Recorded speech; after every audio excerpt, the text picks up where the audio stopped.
आगमन के साथ उनकी दिनचर्या, व्यवहार और गुणों की चर्चा भी हुई। भिक्षु चक्षुपाल अंधे थे। एक दिन बिहार के कुछ भिक्षुओं ने कुछ मरे हुए कीड़ों को चक्षुपाल की कुटी के बाहर पाया और उन्होंने चक्षुपाल की निंदा करनी शुरू कर दी कि उन्होंने इन जीवित प्राणियों की हत्या की।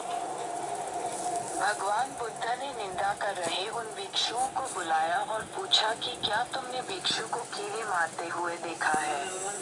उन्होंने उत्तर दिया नहीं। इस पर भगवान बुद्ध ने उन साधकों से कहा कि जैसे तुमने उन्हें कीड़ों को मारते हुए नहीं देखा, वैसे ही चक्षुपाल ने भी उन्हें मरते हुए नहीं देखा और उन्होंने कीड़ों को जानबूझकर नहीं मारा है, इसलिए उनकी भर्त्सना करना उचित नहीं है। भिक्षुओं ने इसके बाद पूछा कि चक्षुपाल अंधे क्यों हैं? उन्होंने इस जन्म में अथवा पिछले जन्म में क्या पाप किए? भगवान बुद्ध ने चक्षुपाल के बारे में कहा कि वे पूर्व जन्म में एक चिकित्सक थे। एक अंधी स्त्री ने उनसे वादा किया था कि यदि वे उसकी आंखें ठीक कर देंगे तो वह और उसका परिवार उनके दास बन जाएंगे। स्त्री की आंखें ठीक हो गईं, पर उसने दासी बनने के भय से यह मानने से इनकार कर दिया। चिकित्सक को तो पता था कि उस स्त्री की आंखें ठीक हो गई हैं। वह झूठ बोल रही है। उसे सबक सिखाने के लिए या बदला लेने के लिए चक्षुपाल ने दूसरी दवा दी। उस दवा से महिला फिर अंधी हो गई। वह कितना ही रोई पिटी, लेकिन चक्षुपाल जरा भी नहीं पसीजा। इस पाप के फलस्वरूप अगले जन्म में चिकित्सक को अंधा बनना पड़ा। प्रेरक कहानी 2, परिश्रम और धैर्य। एक बार भगवान बुद्ध अपने अनुयायियों के साथ किसी गांव में उपदेश देने जा रहे थे।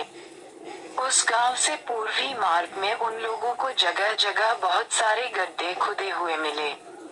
बुद्ध के एक शिष्य ने उन गड्ढों को देखकर जिज्ञासा प्रकट की, आखिर इस तरह गड्ढे का खुदे होने का तात्पर्य क्या है? बुद्ध बोले, पानी की तलाश में किसी व्यक्ति ने इतने गड्ढे खोदे हैं। यदि वह धैर्यपूर्वक एक ही स्थान पर गड्ढे खोदता तो उसे पानी अवश्य मिल जाता, पर वह थोड़ी देर गड्ढा खोदता और पानी न मिलने पर दूसरा गड्ढा खोदना शुरू कर देता। व्यक्ति को परिश्रम करने के साथ धैर्य भी रखना चाहिए। प्रेरक कहानी 3, अमृत की खेती। एक बार भगवान बुद्ध भिक्षा के लिए एक किसान के यहाँ पहुँचे। तथागत को भिक्षा के लिए आया देखकर किसान उपेक्षा से बोला, श्रमण में हल जोतता हूँ और तब खाता हूँ। तुम्हें भी हल जोतना और बीज बोना चाहिए और तब खाना खाना चाहिए। बुद्ध ने कहा, महाराज, मैं भी खेती ही करता हूँ।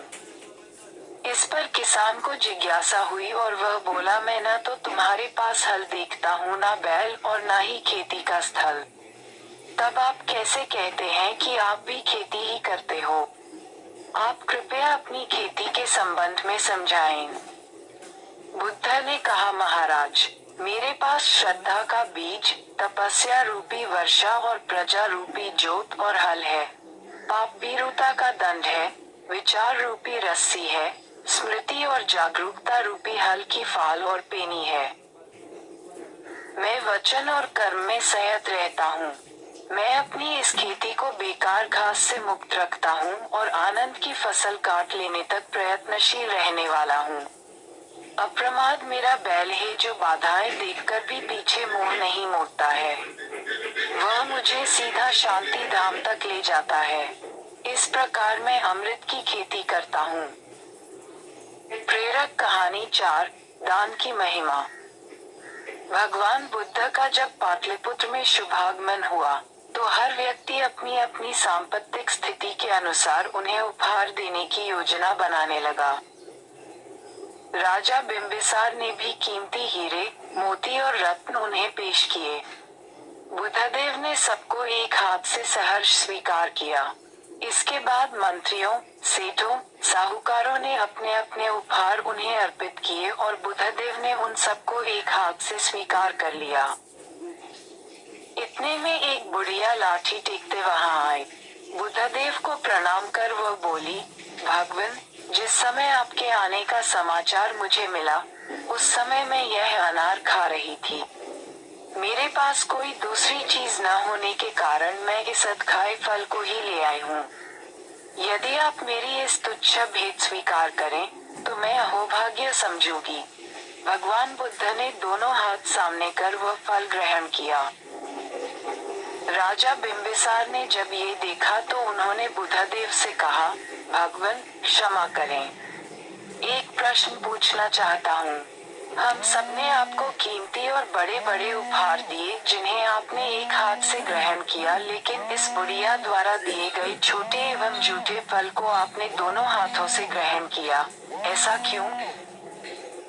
ये सुन बुद्धदेव मुस्कुराए और बोले, राजन, आप सबने अवश्य बहुमूल्य उपहार दिए हैं, किंतु ये सब आपकी संपत्ति का 10वां हिस्सा भी नहीं है।